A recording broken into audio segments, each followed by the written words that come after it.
lang sa pagsisindi ng paputok dapat maging maingat, ha? Kundi kahit sa pagbabiyahe pa lang ng mga ito para iwas disgrasya. Alamin na natin ang latest sa fireworks capital ng bansa.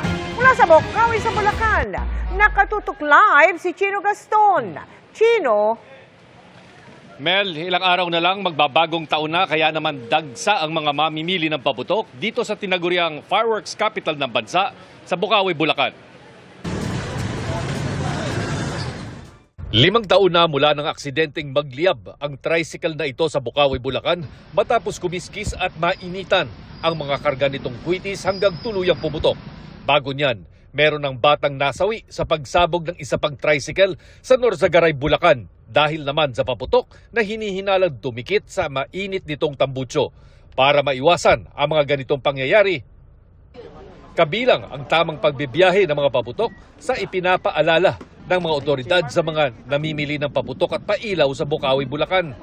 Marami pa naman sa kanila ang dumayo pa at nagkakarga ng paputok sa kanilang mga sasakyan. Ang iba nakamotorsiklo, tricycle o di kaya nagko-commute lang. Ingatan lang yung pagtransport na hindi mahulog or nasa labas, mainitan or mabasa. Lalo na yung mga maulanan, yun ang mga nagko-cause ng spark pag natuyo, kusang puputok mga yan. Maski mga nagtitinda, inaayos na ang mga paputok bago pa iabot sa mga namimili. May sasakay naman po sa van, sa likod naman po namin nilalagay. Tapos may mga karton din para hindi sila mainitan. Sa di nainitan, okay. Safe na yun. Hindi magkokos. May dala kaming tuwalya talaga para itatabo namin sa may likod lang sa may namin. Hindi sa compartment sa likod talaga namin mismo para nakikita rin namin talaga. Namahagi rin ng pamphlet para sa iba pang pag-iingat. Bukod pa ang pagtitiyak na ligtas ang mismong pwesto ng nagbebenta ng mga paputok.